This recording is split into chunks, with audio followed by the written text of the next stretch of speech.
जय सिया राम। आज हम फिजिक्स का पार्ट 10 पढ़ेंगे। 10वें पार्ट में हम आगे पढ़ेंगे गॉस के प्रमेय के अनुप्रयोग। पिछले पार्ट में हम लोगों ने गॉस का प्रमेय पढ़ा था, गॉस का प्रमेय। अब हम उसका अनुप्रयोग यानी कि उसका एप्लीकेशन, उसके उपयोग देख रहे हैं कि किस किस रूप से किया जा सकता है। इसमें 4 दिया है, इसमें से सिर्फ हम अभी 2 बनाएंगे। ठीक है, तो इसका अनुप्रयोग कैसे कर सकते हैं। पहला है अनंत लंबाई के एक समान आवेशित सीधे तार के कारण विद्युत क्षेत्र की तीव्रता। ये हमको निकालना है। अनंत लंबाई के एक समान आवेशित तार के कारण, ठीक है, अनंत लंबाई के सीधे आवेशित तार के कारण विद्युत क्षेत्र की तीव्रता निकालना है हमको। तो इसमें सबसे पहले हम लोग मान लेते हैं कि एक तार है L जिसकी लंबाई है अनंत और ये पूरे तरीके से धन Q से आवेशित है। ठीक है, अब हम इसमें पूरे तार में तो ले नहीं सकते, इसलिए एक छोटा सा अवयव ले लेते हैं यहाँ से यहाँ तक का, जिसकी लंबाई L है और इस तार से R दूरी पर कोई बिंदु P है जहाँ पर हमको विद्युत क्षेत्र की तीव्रता निकालनी है। तो इस L लंबाई में यहाँ से यहाँ तक के लिए, बाद में पूरे तार के लिए निकाल सकते हैं, लेकिन अभी हम कहाँ से कहाँ तक की निकाल रहे हैं, तार के सिर्फ इस अवयव L लंबाई के अवयव, जिसको हम लोग कुछ AB भी ले सकते हैं चाहे तो, जिससे R दूरी पर एक बिंदु P है, यहाँ पर विद्युत क्षेत्र की तीव्रता हमको निकालनी है। तो हम क्या करेंगे, इस R त्रिज्या का एक बेलन बना लेंगे जिसकी लंबाई कितनी है, L है। मैं ये थोड़ा सा चित्र दूसरा बना देता हूँ, ये थोड़ा सा ज़्यादा वो हो गया। तो ये L है और इससे R दूरी पर कोई पॉइंट P है जहाँ पर विद्युत क्षेत्र की तीव्रता निकालनी है। तो L लंबाई का एक बेलन हम लोग इस R त्रिज्या का बना लेते हैं। ये भी R है, मान लो ये भी R है और एक बेलन बन गया इस तरह से, बेलन या सिलेंडर। इसकी लंबाई कितनी है, L। ये तार क्या है, कैपिटल L, तार को नाम दिया गया है। और इस L लंबाई के कारण, यहाँ से यहाँ तक L लंबाई के कारण हमको इस पर विद्युत क्षेत्र की तीव्रता ज्ञात करनी है, क्योंकि इस L में यहाँ से यहाँ तक पूरा धनात्मक आवेश है। तो इस आवेश के कारण इस पर कोई प्रभाव पड़ेगा, यहाँ पर कोई आवेश होगा तो क्या प्रभाव पड़ेगा, कितना बल लगेगा एकांक आवेश को, वही यहाँ पर विद्युत क्षेत्र की तीव्रता होगी। तो हमको यहाँ पर पता करना है तीव्रता। तो गॉस के प्रमेय का उपयोग करने के लिए हमको क्या निकालना पड़ेगा, विद्युत फ्लक्स। क्योंकि गॉस के प्रमेय में विद्युत फ्लक्स होता है। विद्युत फ्लक्स किसको बोलते हैं, किसी भी सतह के लंबवत गुजरने वाली विद्युत बल रेखा। सतह के लंबवत यानी कि यहाँ पे 3 सतह है, ये ले लेते हैं, एक S1 एक ऊपर की तरफ गोल वाला, एक S2 नीचे की तरफ, और एक ये वक्री भाग है वो है S3। तो S1 और S2 जो विद्युत बल रेखाएं कैसे गुजरेंगी, ये तार है तो तार के लंबवत ऐसे जाएगा, ऐसा ऐसा। जो विद्युत बल रेखाएं वो कैसे जाएंगी, इस प्रकार से चारों तरफ जाएंगी। इसके ऐसे नहीं जाएंगी, तार ऐसा है तो विद्युत बल रेखाएं इधर ऐसे नीचे की ओर या ऊपर की ओर नहीं जाएगी, तार से निकलेगी तो तार के लंबवत सीधा ऐसे जाएगी। तो विद्युत बल रेखा S1 से नहीं गुजर रही है, S2 से नहीं गुजर रही है, तो S1 और S2 का विद्युत बल क्या रेखा या विद्युत फ्लक्स कितना होगा, 0 आएगा। S1 और S2 मतलब इस क्षेत्र से और इस क्षेत्र के लंबवत गुजरने वाली विद्युत बल रेखा 0 है, इसलिए यहाँ पर और यहाँ पर विद्युत फ्लक्स 0 होगा। तो विद्युत फ्लक्स सिर्फ कहाँ निकलेगा, S3 से। तो S3 से विद्युत फ्लक्स जो निकलेगा वो विद्युत फ्लक्स क्या होगा, विद्युत फ्लक्स का सूत्र क्या होता है, E इंटू डी एस। याद करो यही था, E into D S. D S मतलब क्षेत्रफल, तो E, तो डी एस इसका बेलन का जो वक्री क्षेत्रफल है उसका फॉर्मूला क्या होता है, 2πr_l। मतलब यहाँ पर पूरा ये होगा। और एक चीज़ इसमें और निकालेंगे, इसमें यहाँ से यहाँ तक कितना आवेश है, मान लो Q, ठीक। तो और इसका आवेश का घनत्व है लेमडा, घनत्व है लेमडा। घनत्व मतलब प्रति एकांक लंबाई में कितना आवेश है, लेमडा। तो एल लंबाई में यहाँ से यहाँ तक कितना आवेश होगा, Q is equal to lambda into L. ये बाद में काम आएगा, इसको पहले लिख लेना है। ठीक, तो कैसे लिखेंगे आप लोग, क्या लिखेंगे, माना कि एक अनंत लंबाई का तार एल है जिसकी त्रिज्या अनंत लंबाई का तार एल है जिससे आर दूरी पर एक बिंदु पी है जहाँ पर विद्युत क्षेत्र की तीव्रता ज्ञात करनी है। इस अनंत लंबाई के तार में एक एल लंबाई का अवयव लेते हैं और एल लंबाई के एक बेलन की कल्पना करते हैं जिसकी त्रिज्या आर है। तब इसमें 3 क्षेत्र होंगे, S1, S2 और S3। S1 और S2 के समांतर विद्युत बल रेखाएं निकलेंगी, इसलिए विद्युत फ्लक्स शून्य होगा। S3 में विद्युत फ्लक्स कितना होगा, E इंटू डी एस। ई मतलब विद्युत क्षेत्र की तीव्रता और डी एस मतलब क्षेत्रफल। क्षेत्रफल कितना है इसका, बेलन का क्या होगा, 2πr l। अब यहाँ पर ये हो गया, घनत्व से आवेश निकाल लेंगे। घनत्व, आवेश घनत्व अगर लैम्डा है तो, और इस तार की लंबाई यहाँ से यहाँ तक अगर एल है पूरी, तो अनंत है लेकिन यहाँ से यहाँ तक एल है, तो आवेश होगा Q is equal to lambda into L. अब ये हो गया क्या, ये है विद्युत फ्लक्स। X3 में फाई ई लिखते हैं इसको, S3 में phi E is equal to कितना आ जाएगा, E is equal to 2πr l, समीकरण 1। अब आगे बढ़ते हैं, ये तो हो गया समीकरण 1। अब गॉस के प्रमेय से phi E is equal to क्या होता है, गॉस के प्रमेय से फाई ई होता है वो आवेश का 1/ε0 गुना होता है। तो phi E is equal to Q upon ε0। इसको ले लेते हैं समीकरण 2, नहीं समीकरण इसको 1 ले लो, इसको ले लो 2, इसको ले लेते हैं 3।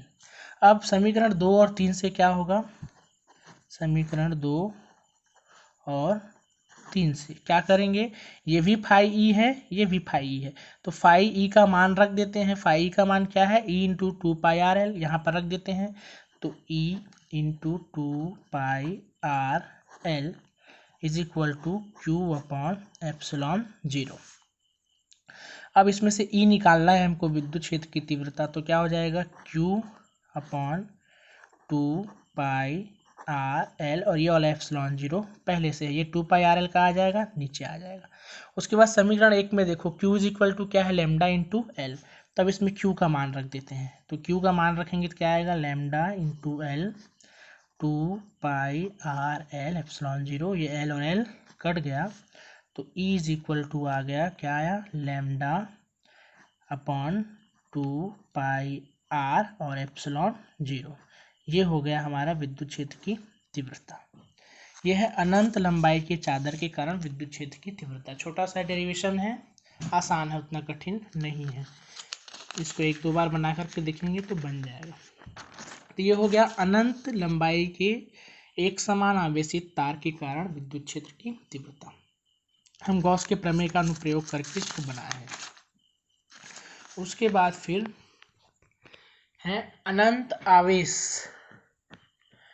आवेश के अनंत समतल चादर के कारण विद्युत क्षेत्र की तीव्रता। इसका चित्र इस प्रकार से बना हुआ है।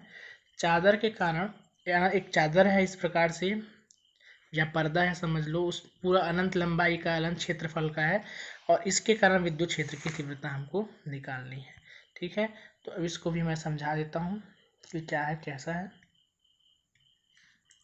फिर उसके बाद फिर हम लोग इसको बनाएंगे। ठीक है, चलिए। तो अनंत समतल चादर के कारण देख लेते हैं। तो मान लेते हैं कि एक चादर है जिसका क्षेत्रफल अनंत है। ठीक है, अब हम क्या करते हैं, इस चादर से इस तरफ r दूरी पर, मान लो ये भाग है, यहाँ से r दूरी पर कोई बिंदु P है। ठीक, तो ये एक तरफ होगा, इसके भी हम लोग एक छोटा सा भाग ले लेते हैं इस चादर का, तो इसमें भी एक बेलन जैसा बन जाएगा, ऐसा। इस तरफ बनेगा तो चादर के जैसे कागज है, तो कागज के इस तरफ बनेगा तो पीछे तरफ भी बनेगा, तो पीछे तरफ से भी उतनी ही दूरी पर एक और पॉइंट ले लेते हैं P डैश। ठीक, तो एक बेलन बन जाएगा, इसमें भी ये इस प्रकार से बेलन हो गया पूरा, जिसकी यहाँ से यहाँ तक दूरी r है और यहाँ से यहाँ तक की भी दूरी r है। क्योंकि ये पर्दे की तरह है, तो जब विद्युत क्षेत्र, जो बल रेखाएं हैं, वो इधर से भी ऐसे निकलेगी और इसके पीछे से भी इस तरीके से निकलेगी। इसमें भी 3 होगा, S1, S2 और S3। तो लेकिन इसमें विपरीत होगा। देखिए जो विद्युत बल रेखाएं हैं वो S2 के लंबवत इधर जाएंगी और S1 के लंबवत जाएगी, जब ऐसा नहीं जा रही है, बेलन के वक्र पृष्ठ के लंबवत नहीं जाएगी, ये गलत हो गया, ऐसा नहीं जाएगी। कैसे जाएगी? S1 के लंबवत जाएगी और S2 के लंबवत जाएगी और S3 के समांतर जाएगी, उसके पहले वाले के जस्ट विपरीत। तो जो विद्युत फ्लक्स है वो S1 में होगा और S2 में होगा। S3 में विद्युत फ्लक्स क्या होगा? 0। तो इस कंडीशन में S3 में विद्युत फ्लक्स 0 है, फाई इज इक्वल टू 0, और S1 और S2 में निकलेगा तो कितना होगा? मान लेते हैं ये वाला क्षेत्रफल A है, कितना है? A। तो ये वाला क्षेत्रफल भी कितना होगा? A होगा। विद्युत क्षेत्र क्या है इधर से इधर तक? पूरा E। तो S1 और S3 में कुल कितने विद्युत फ्लक्स होंगे? एक इस तरफ किसके लंबवत निकलेगा? इसके लंबवत निकलेगा। तो ये हो जाएगा E into A plus E into A. E into A क्यों होगा? क्षेत्र, विद्युत क्षेत्र की तीव्रता गुणा क्षेत्रफल, इसके पहले भी निकाले थे। तो ये क्षेत्रफल A है, विद्युत क्षेत्र की तीव्रता E है, तो यहाँ पर EA, और वैसे ही यहाँ पर भी विद्युत फ्लक्स EA, तो EA प्लस EA, तो कुल विद्युत फ्लक्स S1 और S2 से क्या होगा? 2EA। ये हो गया समीकरण 2। समीकरण 1 क्या होगा? मान लेते हैं कि इसमें पूरे में, इसमें पूरा है क्या है? धनावेशित है पूरा चादर, लेकिन हमको कितने का लेना है? सिर्फ इतना का। ठीक है, तो आवेश जो है Q है, मान लेते हैं इतने में, और आवेश घनत्व तो मान लेते हैं सिग्मा, कि प्रति एकांक क्षेत्रफल में कितना आवेश है? सिग्मा। तो A क्षेत्रफल में कितना होगा? Sigma into A। तो ये A इंटू सिग्मा या सिग्मा इंटू A, ये हो गया Q का मान, समीकरण 1। ठीक, कैसे निकला समझ में आया? अपने को सिर्फ इतने का क्षेत्रफल का ही आवेश निकालना है। आवेश घनत्व तो प्रति एकांक क्षेत्रफल में सिग्मा है, इतने का क्षेत्रफल A है, तो ए क्षेत्रफल का आवेश कितना होगा? Sigma into A. तो Q is equal to sigma into A, समीकरण 1 है, और phi is equal to 2A, ये है समीकरण 2। और हमको इसके नियम से पता है, गाउस के प्रमेय से पता है कि Q is equal, phi is equal to क्या होता है? Q अपॉन एप्सिलॉन 0, ये समीकरण 3 है। तो फाई इज इक्वल टू कितना होता है? 2EA इज इक्वल टू कितना? Q अपॉन एप्सिलॉन 0, समीकरण 2 और 3 से।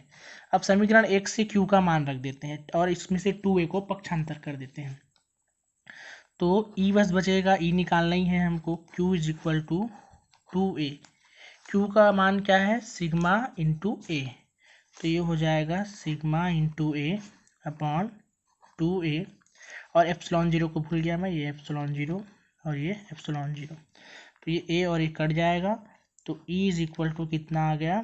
Sigma upon 2 epsilon 0। तो ये हो गया आपका विद्युत क्षेत्र की तीव्रता अनंत समतल चादर के कारण। ठीक है, तो ये दो चीज हो गया, एक हो गया अनंत समतल, अनंत लंबाई के सीधे तार के कारण, और दूसरा हो गया समतल चादर के कारण।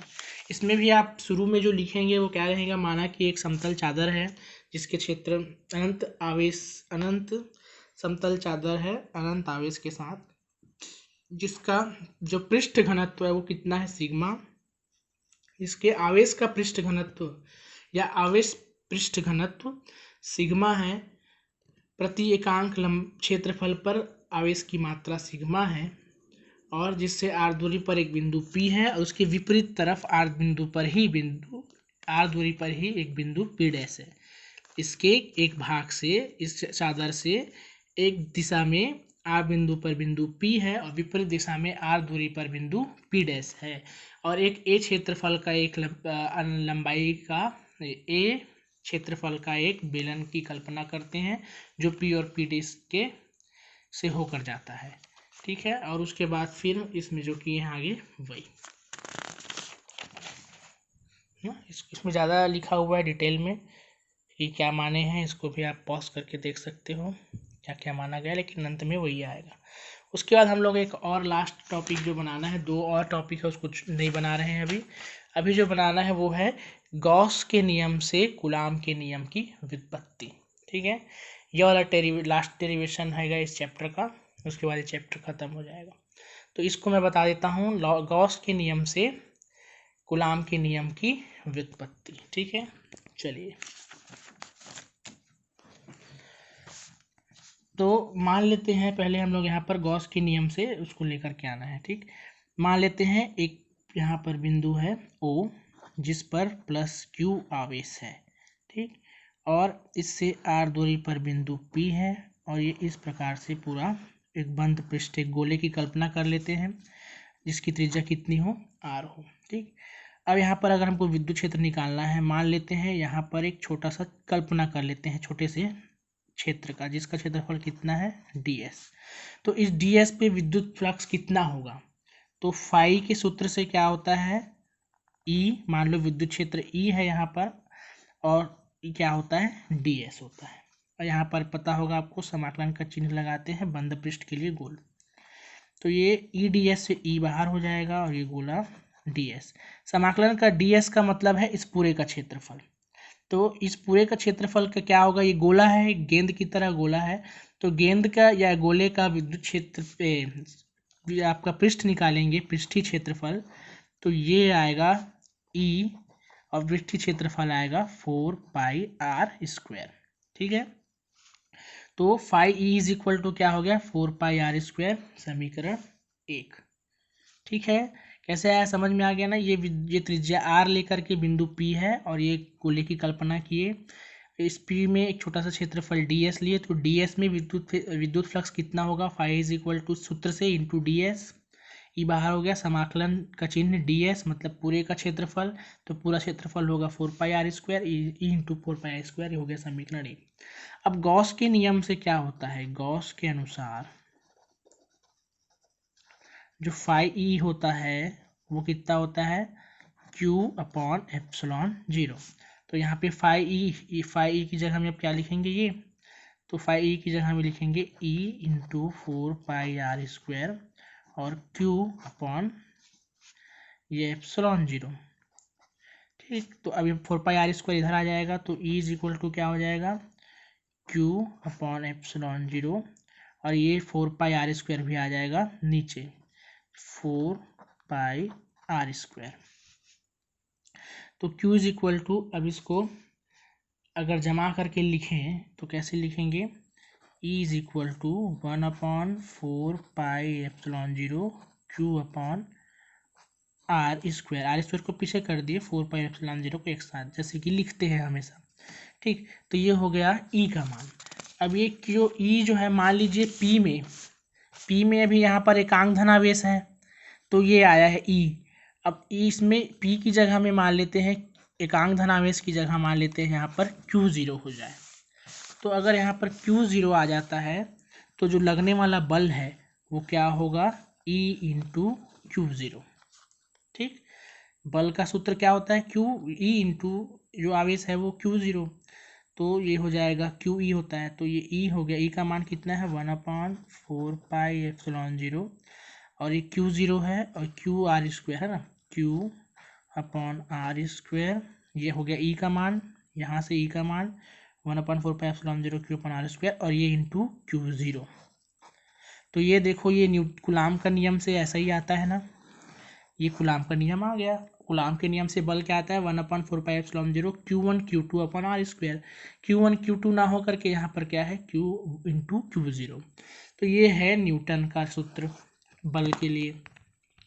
तो इस प्रकार से इसको हम लोग निकाले हैं। छोटा सा डेरिवेशन ये भी है, इसको भी आप लोग बना करके देखिएगा, और अगर समझ में नहीं आए तो फिर पूछ लीजिएगा। 3 चीज़ आज हम लोग 3 डेरिवेशन बना लिए हैं आज 3 डेरिवेशन क्या क्या है, एक है अनंत लंबाई के सीधे तार के कारण विद्युत क्षेत्र की तीव्रता, अनंत समतल चादर के कारण विद्युत क्षेत्र की तीव्रता, और ये है गॉस के नियम से कूलाम के नियम की व्युत्पत्ति। ये भी इम्पोर्टेंट टॉपिक है, इसको भी आप कॉपी में बना लीजिएगा। शुरू में इसमें भी मानना है, क्या मानना है कि माना कि जैसा कि इस बुक में दिया है, माना कि O पर वो एक बिंदु है जहाँ पर आप Q आवेश है, +Q आवेश है, इससे R दूरी पर एक बिंदु P लेते हैं, O को केंद्र मानकर R त्रिज्या का एक गोला बनाते हैं, P पर एक छोटा सा अवयव क्षेत्रफल ds लेते हैं।